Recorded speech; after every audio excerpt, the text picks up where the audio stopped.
இல்லா நம்ம ஒரு ஓதி பண்ணலாம். أعوذ بالله من الشيطان الرجيم بسم الله الرحمن الرحيم الفاتحة بسم الله الرحمن الرحيم الحمد لله رب العالمين الرحمن الرحيم مالك يوم الدين إياك نعبد وإياك نستعين اهدنا الصراط المستقيم صراط الذين أنعمت عليهم غير المغضوب عليهم ولا الضالين. அல்ஹம்துலில்லாஹ். இன்னைக்கு இந்த வகுப்புல பங்கெடுக்கிறதுக்கான வாய்ப்பை அல்லாஹ் நம்மளுக்கு தந்ததுக்காக நம்ம அல்லாஹ்வுக்கு முதல்ல நன்றி சொல்லிக்கலாம். அல்ஹம்துலில்லாஹ். இன்னைக்கு நம்மளை எழுப்பி விட்டு இந்த நாளை நமக்கு பரிசா கொடுத்து இன்னைக்கு நம்மளை வாழ வச்சதுக்காக அல்லாஹ்வுக்கு நன்றி சொல்லிக்கலாம். நல்ல சந்தர்ப்பங்களையும் வாய்ப்புகளையும் கொடுத்து நம்ம இறைவனுடைய கட்டளைகளை எல்லாம் சரியான முறையில இன்னைக்கு பின்பற்ற வச்சதுக்கு நம்ம அல்லாஹ்வுக்கு நன்றி சொல்லிக்கலாம். நம்ம அதுல ஏதாவது பிழைகள், குறைகள், தவறுகள் ஏதாவது பண்ணிருந்தோம் அப்படின்னா அல்லாட்ட நம்ம பாவ மன்னிப்பு கேட்கக்கூடியவங்களா கடவுள் அவங்கள மன்னிக்கிறேன்னு சொல்றாரு. அதனால நம்ம தொடர்ந்து அவர்கிட்ட பாவ மன்னிப்பு கேட்டுக்கிட்டே இருப்போம். அல்ஹம்துலில்லாஹ். இந்த வெள்ளிக்கிழமை குர்ஆன் வகுப்பு கற்போம் கற்பிப்போங்கிற தலைப்புல நம்ம தொடர்ந்து பார்த்துட்டு வரோம். இன்னைக்கு 3 பேர் பேச போறாங்க. லிபியா, குர்ஷித், நஃபீசா. முதல்ல யார் பேச போறீங்க?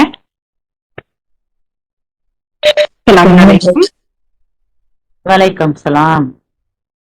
தர்மத்தை பத்தி பேசலாம்னு இருக்கேன். அவுஸு பில்லாஹி மினஷ் ஷைத்தானிர் ரஜீம். பிஸ்மில்லாஹிர் ரஹ்மானிர் ரஹீம். சுப்ஹானக லா இல்ம லனா இல்லா அன்தல்னா இன்னக அன்தல் அலிமுல் ஹக்கீம். சூரா 2:43. நீங்கள் தொடர்பு தொழுகைகளை கடைபிடிக்கவும், மேலும் ஜகாத் கடமையான தர்மத்தை கொடுக்கவும், மேலும் குனிந்து வழிபடுபவர்களுடன் சேர்ந்து குனிந்து வழிபடவும் வேண்டும். இறைவன் தொடர்பு தொழுகைக்கு ஈக்குவலா தர்மத்தை வலியுறுத்துறாரு. தர்மத்தை கடமையா செய்ய சொல்லியிருக்காரு. ஆனா இங்க கடமையேன்னு செய்யறாங்க. 2:7 நம்பிக்கை கொண்டோரே உங்களைத்தான் நீங்கள் சம்பாதிக்கின்ற நல்ல பொருட்களிலிருந்து மேலும் பூமியிலிருந்து உங்களுக்காக நாம் விளைவித்தவற்றிலிருந்தும் நீங்கள் தர்மத்திற்கென கொடுக்க வேண்டும். உங்களுடைய கண்களை மூடிக்கொண்டே அன்றி நீங்கள் கூட அதனை ஏற்றுக்கொள்ளாத போது கொடுத்து விடுவதற்காக அவற்றிலிருந்து கெட்டவற்றை பொறுக்கி எடுக்காதீர்கள். அல்லாஹ் செல்வந்தர், புகழுக்கு தகுதியானவர் என்பதை நீங்கள் அறிந்து கொள்ள வேண்டும். பூமியிலிருந்து விளைவிக்கின்ற எல்லா நல்ல பொருளும் நம்மளுக்காக நம்ம இறைவன் நமக்கு படைச்சது. நம்மளா எதுவுமே எடுத்துக்கு எல்லாமே இறைவன் நமக்கு கொடுத்தது. இங்க கிடைக்கிற இந்த விஷயங்கள்ல இருந்துதான் இறைவன் நமக்கு தர்மத்தை செய்யணும்ட்டு அறிவுறுத்துறாரு. அதுவும் இங்க இருக்கிறவங்க வருஷத்துல ஒரு தடவை மட்டும்தான் அந்த ரமலான் மாதத்துல மட்டும்தான் அதை செய்வாங்க. மத்த நேரம் ஏழைகள் இருக்க மாட்டாங்க, பசியும் இருக்காது, அவங்களுக்கு தேவையும் படாது, எதுவுமே அவங்க கண்ணுக்கு தெரியவும் மாட்டாங்க. இந்த மாதத்துலதான் தன்னை காட்டிக்கிறதுக்காக தர்மத்தை நீ நானும் போட்டி போட்டு செய்வாங்க. ஒருத்தன் நம்ம கிட்ட தர்மம் கேக்குறான்னா நம்ம கை சில்லறைய தேடிதான் போகும். அதுக்குள்ள அவனுக்கு 1008 கேள்வி மனசுல ஓடும். இவன் நல்லவனா கெட்டவனா, இவனுக்கு கொடுக்கலாமா வேணாமா, இவன் குடிப்பானா குடிக்க மாட்டானா.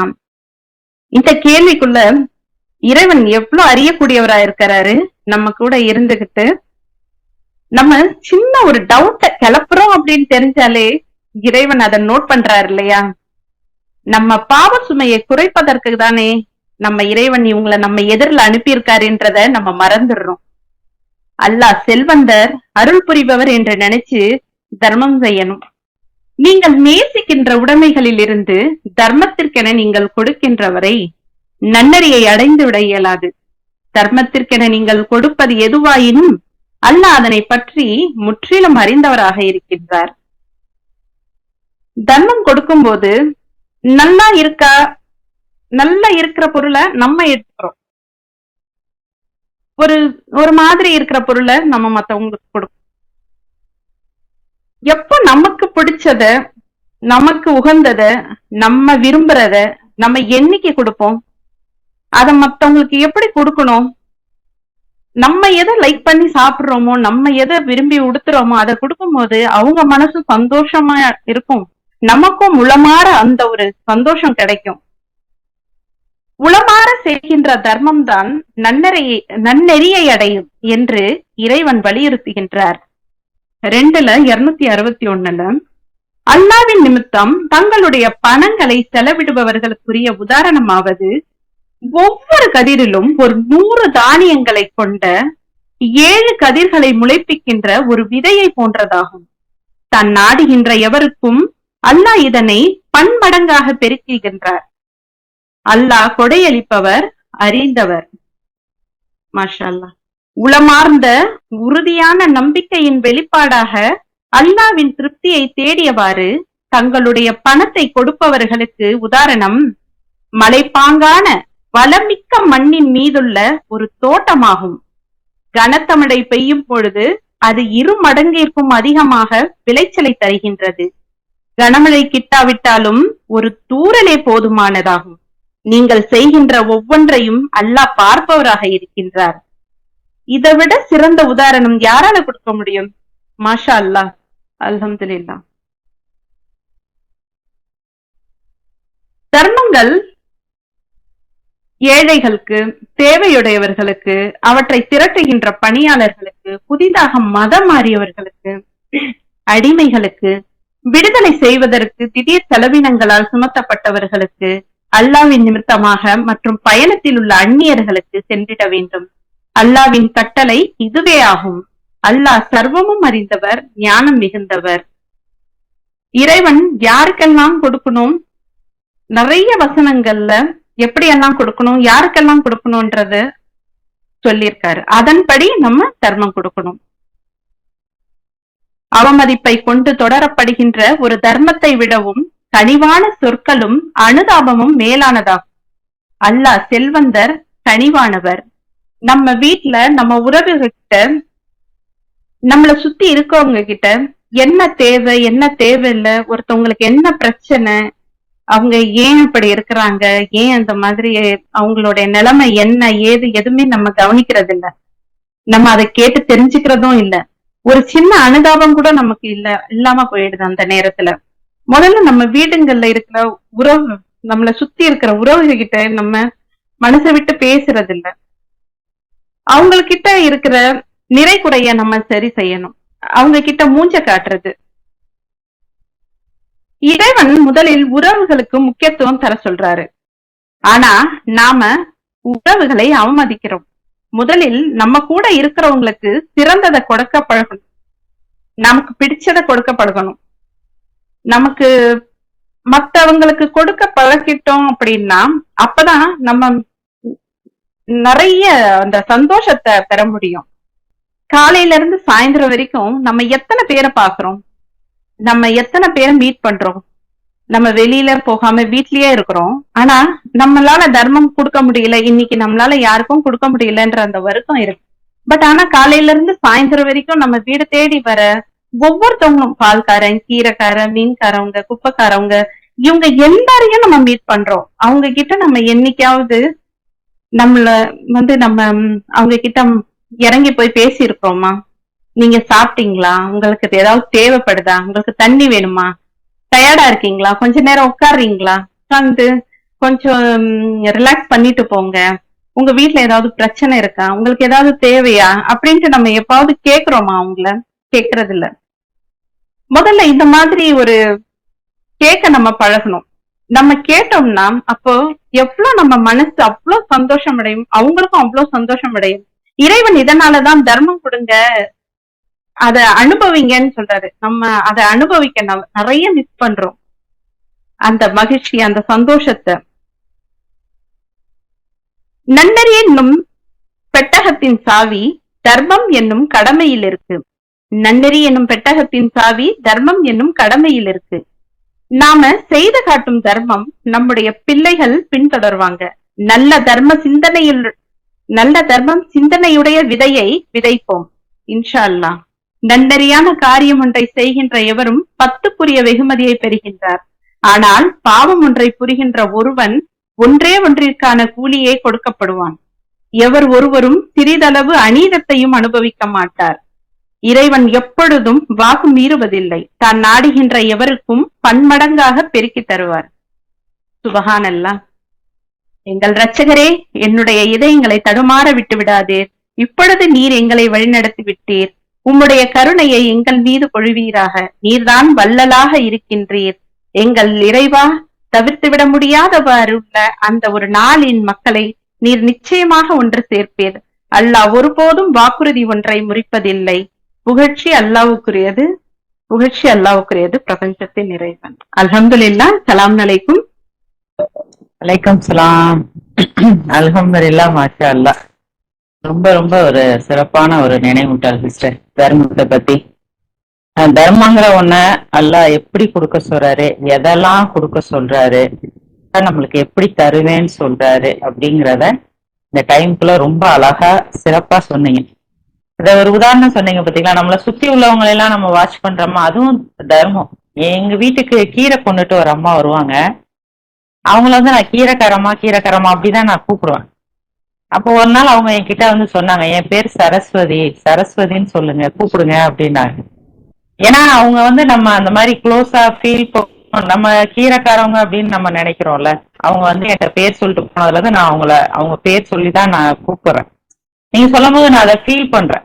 அவங்கள வந்து நம்ம க்ளோஸா நினைக்கணும், ஏதோ நம்ம ரொம்ப அவங்கள சீப்பா அந்த மாதிரிலாம் நம்ம அவங்கள அப்படிங்கறதெல்லாம் நம்ம வந்து தெரிஞ்சுக்கணும். ரெண்டாவது, உறவுகள் எப்படி அதை பத்தி, அது ரொம்ப முக்கியமான விஷயம். அக்கறை எடுத்துக்கங்க. எல்லாமே அதெல்லாமே தர்மம் தான். எல்லார் மேலயும் அந்த அனுதாபத்தோட அக்கறையோட நம்ம வந்து இருக்கக்கூடியவங்களா இருக்கணும். நல்லதை கொடுக்க பழைய முக்கியமா. அது நம்மளுடைய பாவத்தை வந்து குறைக்கக்கூடியதா இருக்குங்கிறத நம்ம மறந்துடக்கூடாது. அல்ஹம்துலில்லாஹ், அல்ஹம்துலில்லாஹ். அடுத்து யார் சொல்றீங்க? அஸ்ஸலாமு அலைக்கும். வலைக்கம் சலாமா. இன்ஷா அல்லாஹ் புலம்பெயர்தல் பத்தி இன்ஷா அல்லாஹ் சொல்றேன்.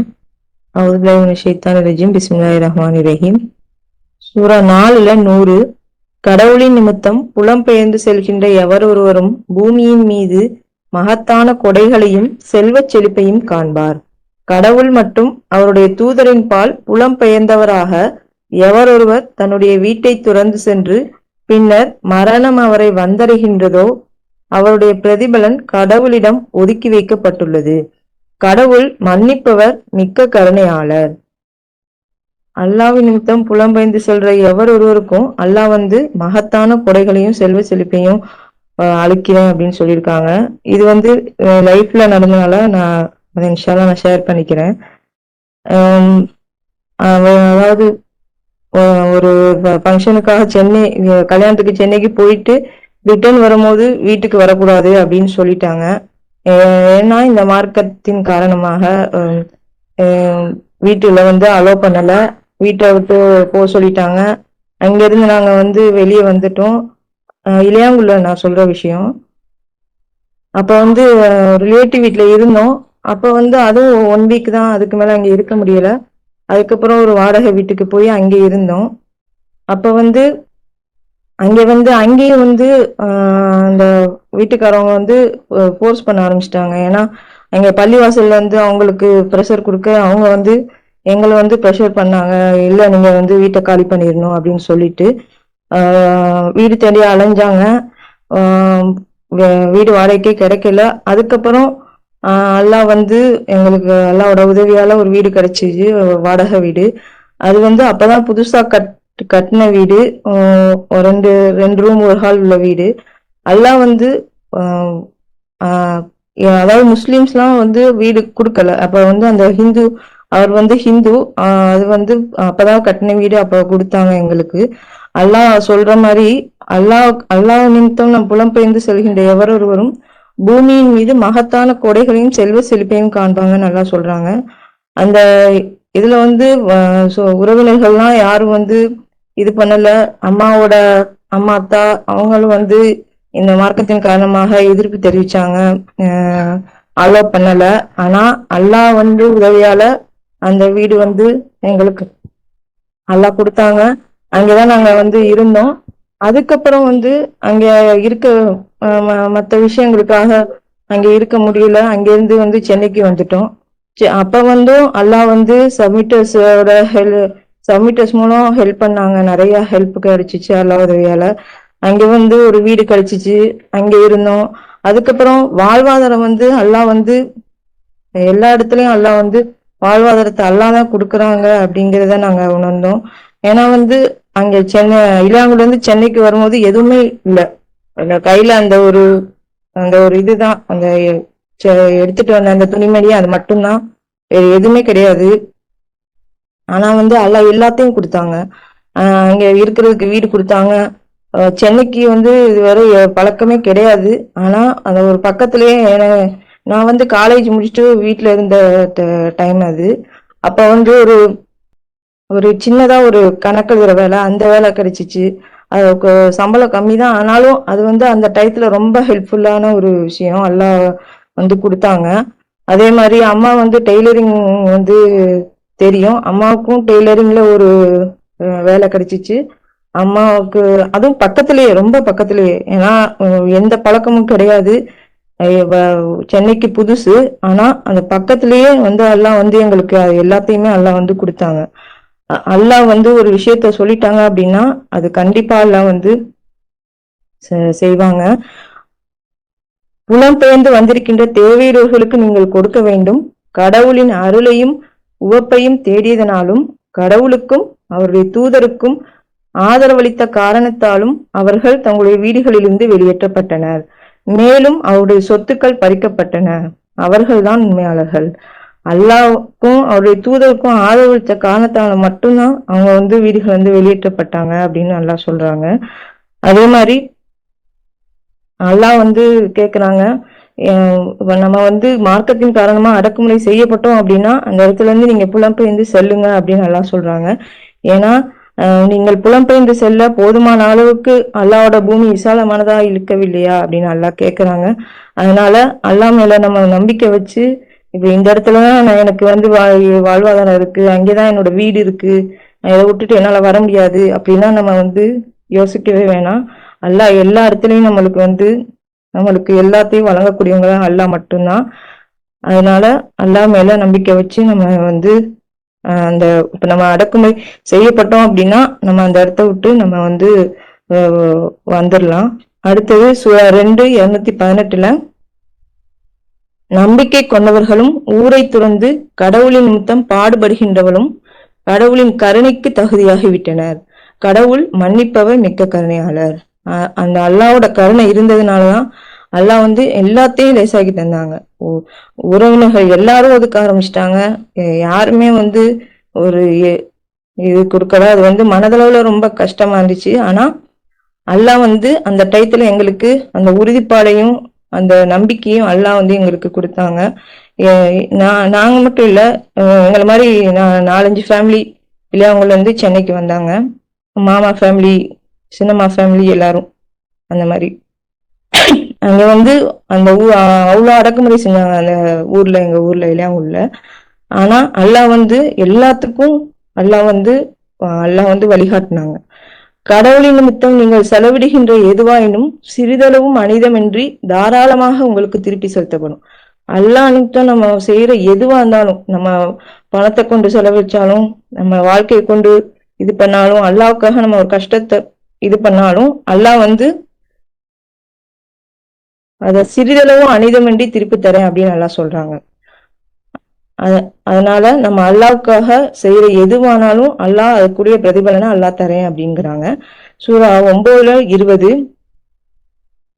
நம்பிக்கை கொண்டு மேலும் புலம்பெயர்ந்து அத்துடன் கடவுளின் நிமித்தம் தங்களுடைய பணத்தையும் வாழ்வையும் கொண்டு பாடுபடுகின்றவர்கள் கடவுளின் பார்வையில் மிகவும் மகத்தான அந்தஸ்தில் உள்ளனர். இவர்கள்தான் வெற்றியாளர்கள்.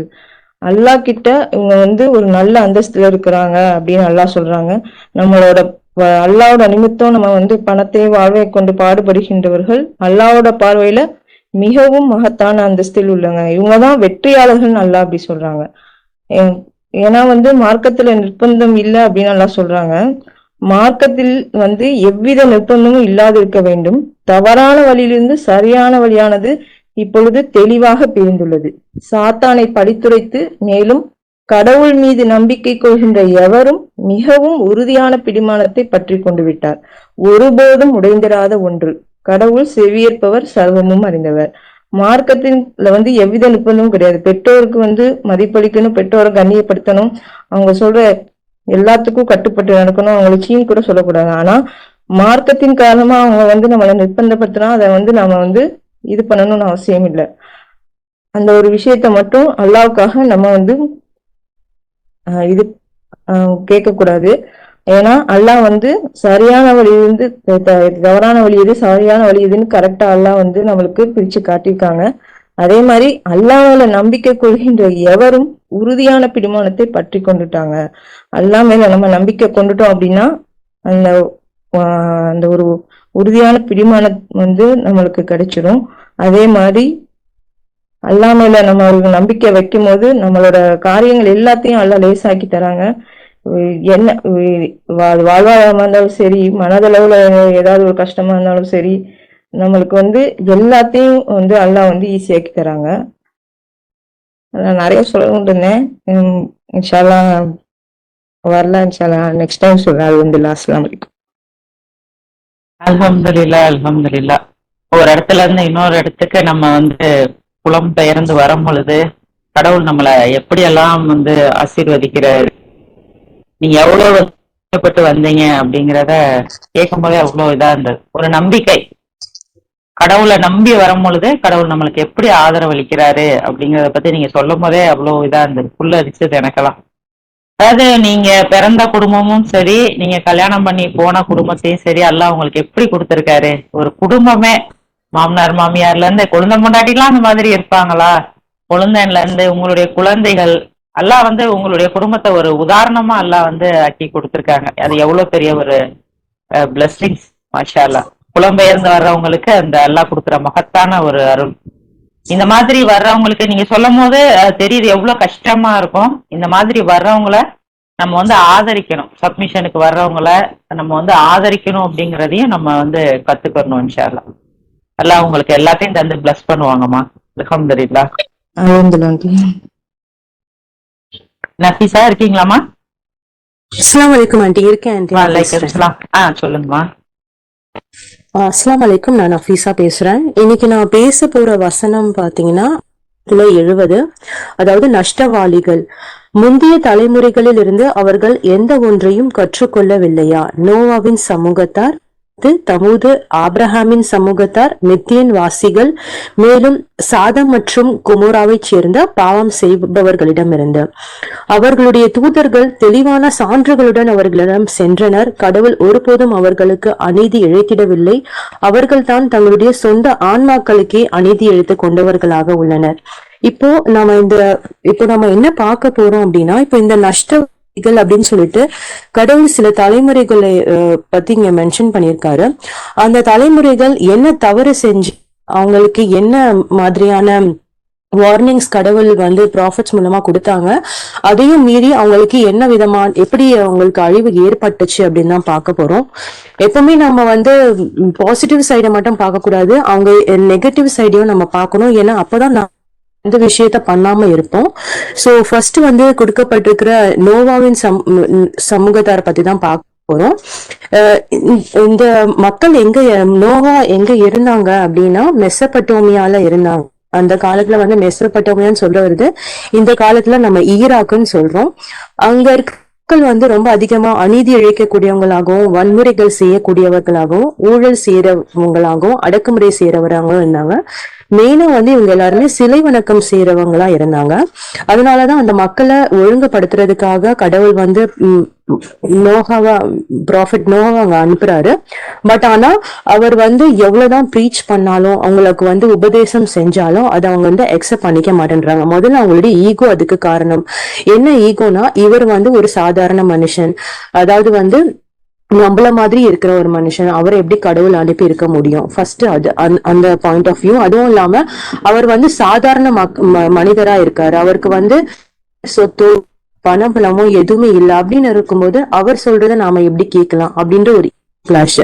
சோ அவர் வந்து இதையும் மீறி அவங்களுக்கு ப்ரீச் பண்றாரு, நீங்க கடவுளை மட்டும்தான் வழிபடணும், தவறுகள் செய்யக்கூடாது அப்படின்னு சொல்லிட்டு ஃபர்ஸ்ட் அவர் வந்து பல வருஷங்கள் அந்த ப்ரீச் பண்றாரு. மக்களை தனியா சந்திச்சும் பண்றாரு, பொது இடங்களையும் பிரச்சாரம் பண்றாரு. பட் அவங்க கேட்கறது இல்ல. செகண்ட் ஸ்டெப்பா அவர் என்ன பண்றாருன்னா, கடவுளுடைய வார்த்தைகளை நீங்க கடவுளை மட்டும் நம்பலன்னா உங்களுக்கு வந்து அழிவு ஏற்படும் அப்படின்னு செகண்ட் டைம் வந்து அவங்களுக்கு வார்னிங் கொடுக்க ஆரம்பிக்கிறாங்க. ஆனா அதையும் அவங்க வந்து நம்புறது இல்ல. ஆனா அவரை வந்து ஏளனம் செய்யறாங்க, அவரை அவமானப்படுத்துறாங்க. ஒரு காலகட்டத்துல அவரால் வந்து மக்களை மாத்த முடியாது அப்படின்ற ஒரு ஸ்டேஜ்ல அவர் என்ன பண்றாருன்னா, அல்லாஹ் கிட்ட வீண்றாரு, இதுக்கு மேல என்னால இந்த மக்கள் இதை பண்ண முடியாது, நீங்க இவங்களுக்கு என்ன தண்டனை கொடுக்குறீங்களோ கொடுங்க அப்படின்னு சொல்லிட்டு அவர் ப்ரே பண்றாரு. அதுக்கு கடவுள் அப்புறமா தான் அவங்களுக்கு என்ன சொல்றாரு, நீங்க ஒரு பேழைய வந்து உருவாக்குங்க. வந்து நம்ம பேழை அப்படின்ற ஒரு வார்த்தையை யூஸ் பண்றாங்க. பேழை அப்படின்னா ஒரு பாக்ஸ்ன்னு அர்த்தம். இப்போ நம்ம மோசஸ் ஸ்டோரியும் பார்த்தோம்னா அவருக்கு கொடுக்கப்படுற கட்டளைகள்லாம் ஒரு ஆர்க்ல தான் வைக்கப்படுது. அதே மாதிரி நோகாவையும் ஒரு பேழை செய்ய சொல்றாங்க. பேழைனா ஒரு பெரிய பாக்ஸ் இமேஜின் பண்ணிக்கலாம், மேல இருந்து ஓப்பன் அண்ட் க்ளோஸ் பண்ற மாதிரி. சோ அந்த மாதிரி ஒரு பேழையை உருவாக்குங்க. அதுல உங்க குடும்பம், உங்களை அதுக்கப்புறமா உங்ககிட்ட இருக்கிற விலங்கினங்களை அதுல ஏத்திக்கோங்க. அந்த சமயத்துல கூட அவர் வந்து அந்த கப்பலை உருவாக்கும் பொழுது அங்க சுத்தி இருக்கிற மக்கள் அவர் ஏளனம் தான் பண்றாரு.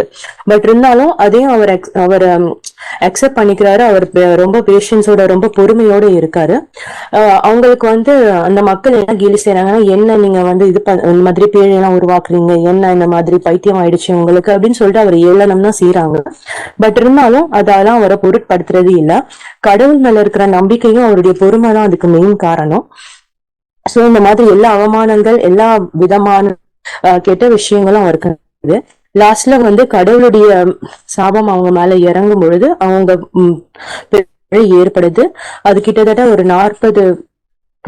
40 இரவுகள் 40 பகல் நடக்குது. சோ அதனால அந்த மக்கள் எல்லாருமே அழிஞ்சிடுறாங்க. சோ இதுல இருந்து நம்ம என்ன தெரிஞ்சுக்கலாம்னா, இந்த மாதிரி அடக்குமுறை, அநீதி, நானா பெரியவன், ஈகோ இதெல்லாம் வந்து லாஸ்ட்ல நமக்கு உபயோகப்படாது. கடவுள் மேல வைக்கிற நம்ம நம்பிக்கையும் பொறுமை மட்டும்தான் நம்மளுக்கு வந்து வழி நடத்தும் அப்படின்னு தெரிஞ்சுக்கிறோம். அடுத்ததா சொல்லப்படுறது வந்து ஆதுகளின் சமூகத்தார். இவங்களுக்கு வந்து ஹூத் நபி வந்து போறாரு.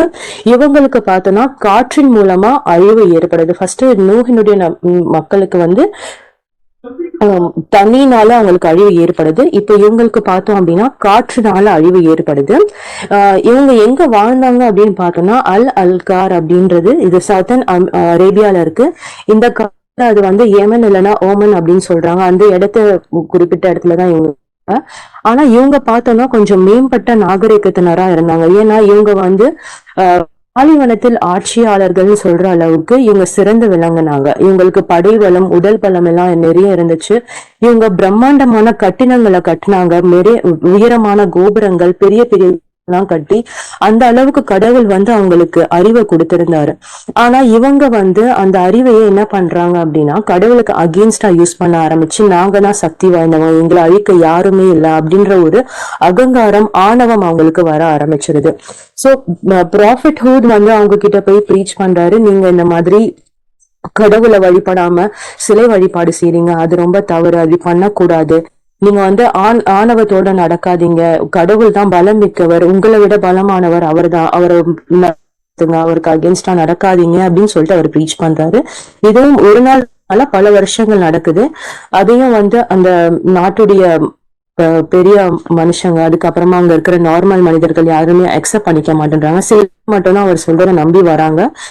இப்போ ப்ராஃபிட் நூஹ் நபியோடைய இதுல பார்த்தோம்னா அந்த சமூகம் தான் முதல்ல அழிக்கப்படுது கடவுளுடைய சாபத்தினால. அதுக்கப்புறமா ஆதுகள் அவர் வந்து அவங்களுக்கு எக்ஸாம்பிளா சொல்றாரு, இந்த மாதிரி வந்து நூஹ் நபியோடைய சமூகத்தார் எப்படி அழிக்கப்பட்டாங்கன்னு பாருங்க, நீங்க அதை பார்த்து திருந்துங்க அப்படின்னு சொல்லும் போது, எங்களை மாதிரி பலமானவங்க யாருமே இல்லை, அவங்களுடைய ஆணவம் தான் அங்க வந்து அவங்கள மேலோக்கி காமிக்குது. கடவுள் எல்லாம் ஒன்னும் கிடையாது, எங்களுடைய சிலை வழிபாடு செய்யற கடவுள் தான் கடவுள் அப்படின்ற மாதிரி அவருக்கு அகெயின்ஸ்டாவே நிக்கிறாங்க. அதனால அவங்களுக்கு என்ன நடக்குதுன்னா, முதல்ல வந்து அவங்க பஞ்சத்தினால கஷ்டப்படுறாங்க ஒரு 3 வருஷம். அப்ப கூட அவங்க வந்து சிலை வழிபாடு அந்த சிலைகளுக்கு தான் வந்து அவங்க ப்ரே பண்றாங்களே தவிர அப்ப கூட கடவுளுடைய இது வார்னிங் அப்படின்னு புரிஞ்சுக்கிட்டு இவர் சொல்றதை நம்பாம இருக்காங்க. அதனால ஒரு பலத்த காற்று வருது. அந்த நாட்டு மக்கள் என்ன நினைக்கிறாங்க, நமக்கு மழை பெஞ்சு நம்ம சிறந்து இருக்க போறோம் அப்படின்ட்டு. பட் ஆனா அந்த காற்றே 7 இரவு 8 பகல் அடிக்குது. அதனால அந்த அவங்க கட்டின அந்த மாளிகைகள் எல்லாமே வந்து டஸ்டா போடுது. சோ இதுல இருந்து நாம என்ன தெரிஞ்சுக்கிறோம் அப்படின்னா, நாம என்னதான் பலம் பொருந்தவர்களா இருந்தாலும், செல்வத்திலயோ இல்ல வந்து படை பலமோ எதுவா இருந்தாலும் அது எதுவுமே நமக்கு கூட வரப்போறது இல்ல. கடவுளுடைய பலம் மட்டும்தான் நமக்கு கூட இருக்கணும் அப்படின்றத நாம தெரிஞ்சுக்கணும். அதே முழுமையா இருக்கணும் அப்படின்றதையும் நாம இதுல இருந்து தெரிஞ்சுக்கலாம். நெக்ஸ்ட் பார்க்க போதும் அப்படின்றது வந்து தமுத் மக்கள் சமூகத்தார்.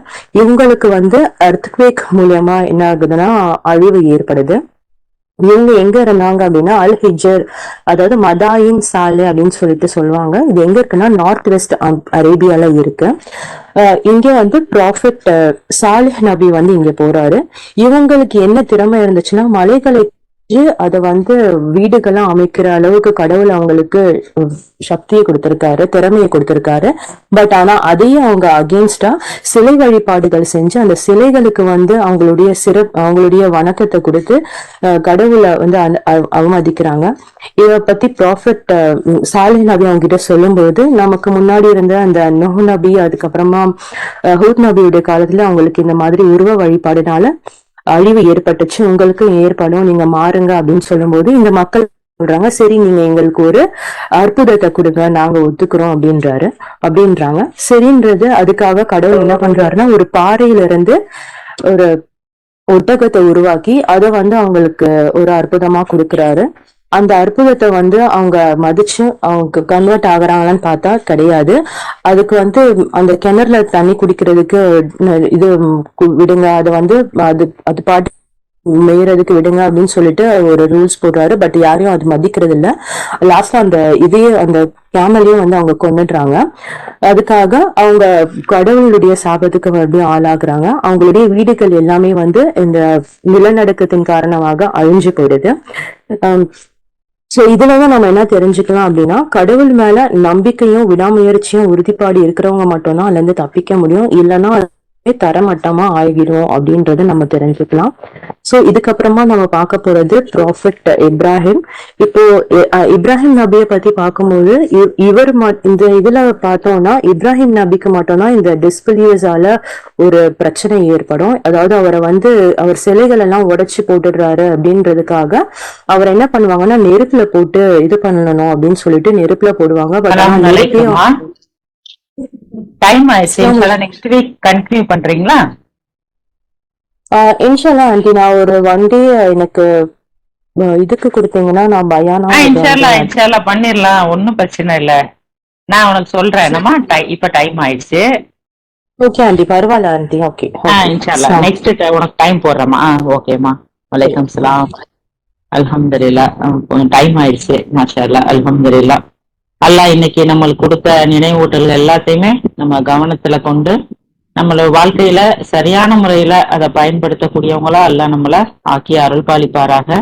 அல் ஃபாத்திஹா. பிஸ்மில்லாஹிர் ரஹ்மானிர் ரஹீம். அல்ஹம்துலில்லாஹி ரப்பில் ஆலமீன் அர் ரஹ்மானிர் ரஹீம் மாலிகி யௌமித்தீன் இய்யாக நஅபுது வ இய்யாக நஸ்தஈன் இஹ்தினஸ் ஸிராத்தல் முஸ்தகீம் ஸிராத்தல் லதீன அன்அம்த அலைஹிம் கைரில் மக்தூபி அலைஹிம் வலத்தாலீன். மாஷா அல்லாஹ், லா குவத்த இல்லா பில்லாஹ். அல்ஹம்துலில்லாஹ். ஸலாம் அலைக்கும்.